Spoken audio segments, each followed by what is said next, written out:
कहानी की शुरुआत होती है और हमें एक आवाज सुनाई देती है। हमें अरबों साल पहले जिंदगी दी गई, तो हमने उसका क्या किया। अब हम लूसी नाम के एक लड़की को देखते हैं जो अपने दोस्त के साथ खड़ी थी। वो उसको एक बैग दिखाता है और कहता है तुम्हें ये उस होटल के अंदर जाकर एक आदमी को देकर आना होगा, जिसके बदले में हमें $1000 मिलेंगे। लूसी कहती है इतने कम पैसों में मैं ये काम नहीं करूँगी। जब लूसी उसे मना कर देती है तो अब वो उस सूटकेस को एक हथकड़ी के साथ लूसी के हाथ पर बांध देता है और उसे अंदर जाने का कहता है। उसे भी अब अपने दोस्त की बात को मानना पड़ता है। वो होटल के अंदर आ गई थी और रिसेप्शन पर आकर उस आदमी के बारे में पूछती है जिसका नाम मिस्टर जैंग था। तभी वहाँ पर कुछ लोग आते हैं जो लूसी के दोस्त को होटल के दरवाजे पर ही गोली मार देते हैं और लूसी को पकड़कर अपने साथ एक होटल के कमरे में ले आए थे। वहीं पर मिस्टर जैंग आता है जिसके हाथ खून में भरे हुए थे। वो आकर अपने हाथ धोता है और लूसी से पूछता है बताओ इस सूटकेस में क्या है। लूसी उसे देखकर घबरा गई थी और रोने लगती है। कहती है मैं नहीं जानती इसमें क्या है, मुझे तो सिर्फ मेरे दोस्त ने आपको ये सूटकेस देने का कहा था। अब वो उस सूटकेस का कोड बताकर चुप जाते हैं और लूसी से उसे खोलने का कहते हैं। वो पूछती है क्या है इसमें, कोई बम है। जैंग कहता है हो सकता है, मुझे तुम्हारे दोस्त पर बिल्कुल भरोसा नहीं, वो कुछ भी कर सकता है। लूसी को बहुत डर लग रहा था, वो उसे खोलने से मना कर देती है। जैंग के आदमी जब उस पर गन करते हैं तो बेचारी डर कर कहती है वेट रुको मैं खोलती हूँ। अब वो उस सूटकेस को कोट लगाकर जब खोलती है तो उसमें से 4 नीले कलर के पैकेट्स मिलते हैं जो किसी तरह का ड्रग था। अब उस ड्रग को टेस्ट करवाने के लिए जैंग के लोग एक आदमी को लाते हैं। जब वो उस ड्रग को सूंघता है तो वो अजीब अजीब हरकतें करने लगता है और जोर जोर से हंस रहा था। जैंग को उस आदमी की बात बिल्कुल पसंद नहीं आती। वो लूसी के सामने ही उसे गोली से मार देता है। अब जैंग लूसी से कहता है मैं तुम्हें एक जॉब नौकरी देना चाहता हूँ। लूसी कहती है नहीं, मैं कोई जॉब नहीं करना चाहती, मुझे बस यहाँ से जाने दो। तभी जैंग का एक आदमी लूसी को जोरदार मुक्का मारता है जिससे वो बेहोश हो गई थी। इसके बाद हम एक प्रोफेसर को देखते हैं जो अपने लेक्चर में सभी सुनने वाले लोगों को बता रहे थे कि जमीन पर रहने वाला हर जानवर अपने दिमाग का 3% हिस्सा ही इस्तेमाल कर पाता है, मगर इंसान इन चीजों में सबसे आगे है जो अपने दिमाग का 10% हिस्सा इस्तेमाल करता है। मगर डॉल्फिन मछली इंसानों से भी आगे है, वो अपने दिमाग का 20% हिस्सा इस्तेमाल करती है, यानी कि वो इंसानों से ज्यादा ज़हीन है। पर प्रोफेसर कहती है अगर कोई इंसान अपने दिमाग का 20% इस्तेमाल कर ले तो पूरी तरह से वो अपने जिस्म पर काबू पा सकता है, और अगर इंसान का दिमाग 40% तक काम करना शुरू कर दे तो वो सामने वाले इंसान को भी कंट्रोल में कर सकता है। वहीं पर ऑडियंस में बैठा एक लड़का पूछता है सर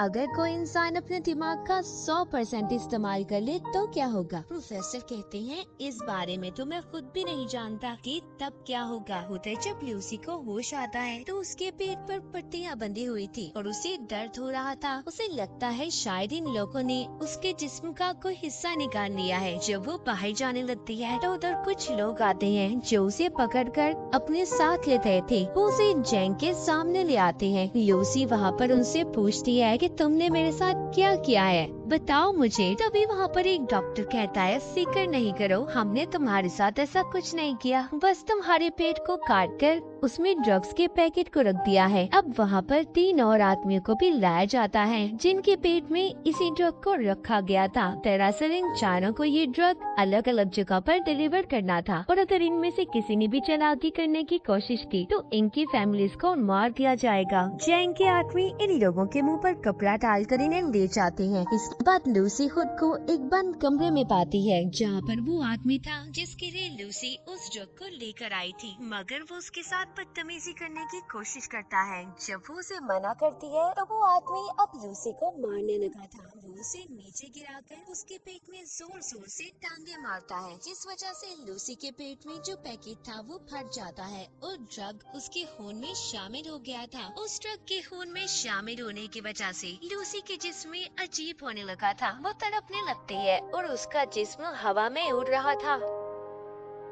जब उसको होश आता है तो लूसी अब नॉर्मल हो गई थी। वो पहले जैसी लूसी नहीं रही थी। जब वो आदमी दोबारा से उसके पास आता है जो पहले उससे बदतमीजी करने की कोशिश कर रहा था, तो अब वो उसे खूब मारती है और उस जगह से बाहर आ गई थी। वो बाहर आकर वहाँ पर सभी बैठे हुए लोगों को मार देती है। इस लड़ाई में लूसी को भी एक गोली लग गई थी, मगर वो बड़े ही आराम से उस गोली को अपने जिस्म से, अपने ही हाथ से बाहर निकाल देती है। दिखने में ऐसा लग रहा था कि जैसे उसे कोई डरती महसूस ना हो। अब लूसी उस जगह से बाहर निकलकर कुछ और लोगों को अपनी गन से मार देती है और फिर टैक्सी लेकर हॉस्पिटल पहुंचती है, जहां पर कुछ डॉक्टर एक मरीज का ऑपरेशन कर रहे थे। वो स्क्रीन पर जब उस मरीज के दिमाग को देखती है, जिसके बाद उसे गोली मार देती है और डॉक्टर से कहती है कि यह आदमी वैसे भी मरने वाला था, मगर लूसी कैसे जानती थी कि वो मरने वाला है? शायद इस पर उस ड्रग का असर था और इसका दिमाग अब 20% काम कर रहा था। वो डॉक्टर पर गन करके कहती है कि मेरे पेट में ड्रग का पैकेट है,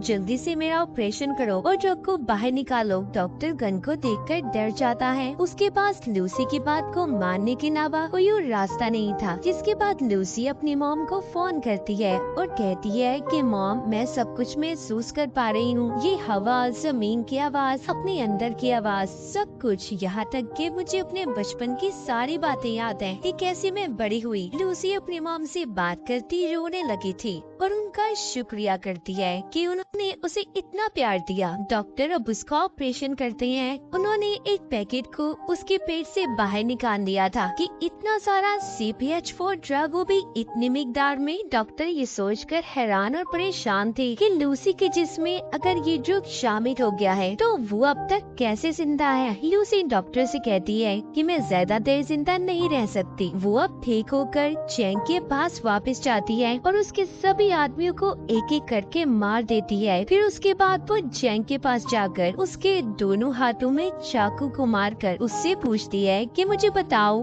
बाकी के आदमी कहाँ पर हैं जिनके पेट में तुमने ड्रग को रखा था। मगर चैंग जब उसको कोई जवाब नहीं देता तो वो अब उसके दिमाग को पढ़ने लगती है, जिससे लूसी को उन आदमियों के लोकेशन के बारे में पता चल गया था जहाँ पर उन्हें भेजा गया था। दरअसल लूसी का दिमाग उस ड्रग की वजह से हद से ज्यादा काम कर रहा था। वो यहाँ तक ये भी देख सकती थी कि कैसे दरख्त जमीन से उगते हैं और कैसे अपनी खुराक लेते हैं। अब लूसी अपनी एक दोस्त के घर जाती है जहाँ पर वो उसका लैपटॉप इस्तेमाल करके उस प्रोफेसर के बारे में पता करती है जो हमने कहानी के शुरू में देखा था, जो दिमाग के ऊपर लेक्चर दे रही थी, जिनका नाम सैम्यूल था, जो पिछले 20 सालों से इंसानी दिमाग के ऊपर रिसर्च कर रहे थे। वो उनके बारे में सब पता करके उन्हें कॉल करती है। लूसी उन्हें बताती है कि मैंने आपकी वेबसाइट पर 7000 पेजेस को पढ़ लिया है। मैंने पूरी रिसर्च पढ़ी है जो मुझे जुबानी याद है, लेकिन प्रोफेसर सैम्यूल को उसकी बातों पर जरा भी यकीन नहीं था। तभी अगले ही पल लूसी प्रोफेसर सैम्यूल की टीवी स्क्रीन पर होती है, क्योंकि उसने अपने दिमाग का 28% इस्तेमाल कर लिया था। वो अब सभी इलेक्ट्रॉनिक्स चीजों को कंट्रोल में कर सकती थी। लूसी उन्हें बताती है, आपने अपनी रिसर्च में जो कुछ भी लिखा है सब कुछ सही है। मेरे दिमाग में बहुत सी बातें हैं, मैं इनका क्या करूं? मैं बहुत कुछ जानती हूं। तो प्रोफेसर सैम्यूल कहते हैं, फिर तो तुम्हें ये सब बाकी लोगों को भी बताना चाहिए। लूसी अब प्रोफेसर सैम्यूल से मिलना चाहती थी। सबसे पहले वो बेस बदलकर एयरपोर्ट पर जाती है, जहाँ पर उसे वो आदमी मिलते हैं जिनके पेट में जैंग ने ड्रग्स को रखवाया था। वो इस बारे में पुलिस को बता देती है और साथ ही उनके स्क्रीन पर उनकी तस्वीरों को भी भेज दिया था पुलिस, जिसके बाद अपना काम शुरू करती है और उन लोगों को पकड़ देती है। लूसी ने अब अपने दिमाग का 40% इस्तेमाल कर लिया था। उसके जिस्म में जो सेल्स थी वो टूटने लगते हैं और उसकी चीजें जल रही थी। वो सबसे छुपकर खुद को वॉशरूम में बंद कर लेती है और जल्दी से ड्रग के पैकेट को निकाल कर लेने लगी थी। इसको खाते ही वो बेहोश हो जाती है। जब उसको होश आता है तो वो खुद को हॉस्पिटल में पाती है। वो अपने दिमाग का अब 50% इस्तेमाल कर पा रही थी। वहाँ पर पुलिस भी आ जाती है जो लूसी को गिरफ्तार करने आई थी, मगर लूसी अपनी ताकत का इस्तेमाल करती है। उसने इंस्पेक्टर के अलावा वहाँ पर जितने भी पुलिस वाले थे सबको बेहोश कर दिया था। जैसे कि प्रोफेसर सैम्यूल ने बताया था कि जब इंसान 40% से ज्यादा अपने दिमाग का इस्तेमाल करेगा तो वो दूसरों पर भी काबू पा सकता है, और लूसी के साथ भी ऐसा ही हो रहा था। उसके साथ ऐसा इसलिए था कि जैसे जैसे वो ड्रग की मिकदार को अपने जिस्म में बढ़ा रही थी, उसका दिमाग ज्यादा से ज्यादा काम कर पा रहा था।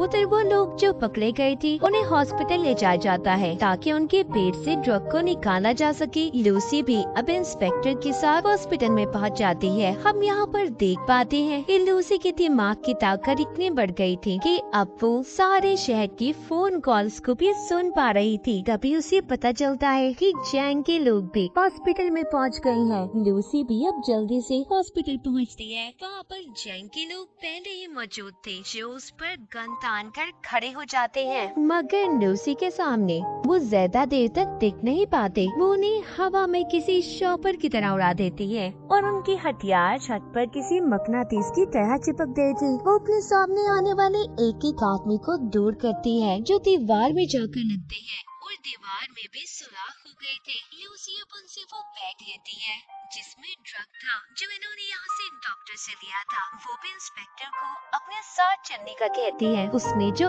इतना सब देख लिया था वो लूसी से कहता है, मुझे लगता है कि तुम्हें मेरी मदद की जरूरत नहीं होगी आगे। वो उस इंस्पेक्टर के पास आती है और कहती है, तुम मेरे लिए एक रिमाइंडर की तरह हो जिसे मैं हमेशा याद रखना चाहती हूँ। चलो मेरे साथ चलो। वो उसे लेकर अब प्रोफेसर सैम्यूल से मिलने के लिए निकल जाती है, मगर जैंग ने उसे जाते हुए देख लिया था। वो भी अब अपने आदमियों के साथ उसका पीछा करता है। वहीं पर हम प्रोफेसर सैम्यूल को देखते हैं जिन्होंने सभी उन डॉक्टर्स और प्रोफेसर्स को बुला लिया था जो अपनी अपनी रिसर्च में माहिर थे। वहाँ पर अब लूसी भी आ गई थी। प्रोफेसर सैम्यूल सबको लूसी से मिलवाते हैं। सभी मिलकर काफी हैरान थे, मगर एक प्रोफेसर को लूसी पर शक था। वो अब उसको पकड़कर उसके बारे में बताती है। कहती है कि जब तुम्हारी बेटी 6 साल की थी तो उसकी मौत कार एक्सीडेंट की वजह से हुई। ये सुनकर वो हैरान हो गए थे क्योंकि इस बारे में आज तक कोई भी नहीं जानता था, और इसी वजह से सभी लूसी पर यकीन करने लगे थे। वो सभी को वहाँ पर वो जानकारी देने लगती है जिसके बारे में वो सब कुछ जानती थी। वो अपने जिस्म में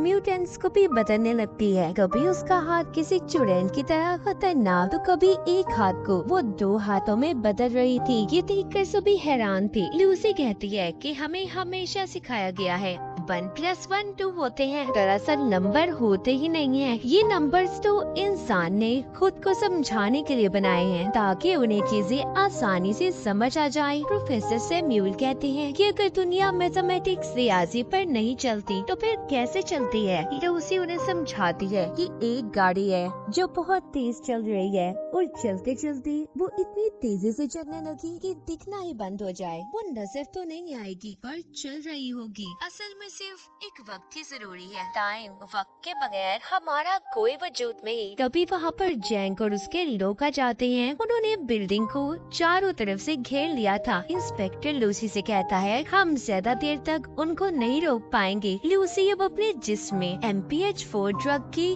ड्रिप्स को लगवा लेती है जो कि हॉस्पिटल से लेकर आई थी। वो प्रोफेसर को कहती है कि मैं एक कंप्यूटर बनाऊंगी और अपनी सारी जानकारी उसमें महफूज कर दूंगी, फिर जिसके बाद आप उसे एक पेन ड्राइव में स्टोर कर लेना जो आगे की जिंदगी में इंसानों की भलाई के लिए काम आ सकता है। प्रोफेसर जानते थे कि इतने ज्यादा ड्रग्स की डोज लेने के बाद लूसी बच नहीं पाएगी। लूसी भी इस बात को जानती थी, मगर अब वो खुद को सेक्रीफाइस कुर्बान करने के लिए तैयार थी। वो अपने दिमाग के 70% हिस्से को इस्तेमाल करती है, जिसके बाद वो कमरे में मौजूद सभी मेटल्स और एनर्जी का इस्तेमाल करके एक बहुत बड़ा कंप्यूटर तैयार करती है जिसके अंदर वो अपनी सभी जानकारी को स्टोर करने वाली थी। और फिर वो अपने दिमाग का 80% हिस्सा इस्तेमाल करके एक कंप्यूटर तैयार करती है जो इस तरह की नॉलेज, जानकारी को स्टोर कर सकता था। लूसी अपने दिमाग को इस हद तक इस्तेमाल कर लेती है कि वो वक्त के दूसरे हिस्से में भी पहुंच गई थी, यानी कि वो टाइम ट्रेवल भी कर सकती थी। इसके बाद वो हजारों साल पीछे जाकर जमीन पर जब डायनासोर थे वहां पर पहुंच जाती है जब वो उस वक्त से थोड़ा और पीछे जाती है तो वो उस वक्त में पहुंच गई थी जब इंसान का कोई वजूद ही नहीं था, सिर्फ चंद ही एक इंसान थे, मगर वो भी जानवरों के रूप में। अब लूसी वापस आती है। जैसे जैसे वो अपने दिमाग का इस्तेमाल कर रही थी, उसका जिस्म गायब होता जा रहा था। जब वो 99% अपने दिमाग का इस्तेमाल करती है तो वो आसमान पर उस वक्त में पहुंच जाती है जब जमीन का ये हिस्सा बना था। वहाँ पर अब जैंग भी आ गया था। इससे पहले वो लूसी को मारता, वो अपने दिमाग का 100% हिस्सा इस्तेमाल करके गायब हो गई थी। वहीं पर इंस्पेक्टर आ जाता है जिसने अब जैंग को मार दिया था। लूसी प्रोफेसर को आकर पेन ड्राइव देती है जिसमें उसने अपने दिमाग के सारे डेटा को स्टोर कर दिया था। इंस्पेक्टर पूछता है, लूसी तुम कहाँ पर हो? तभी उसके फोन पर मैसेज आता है, आई एम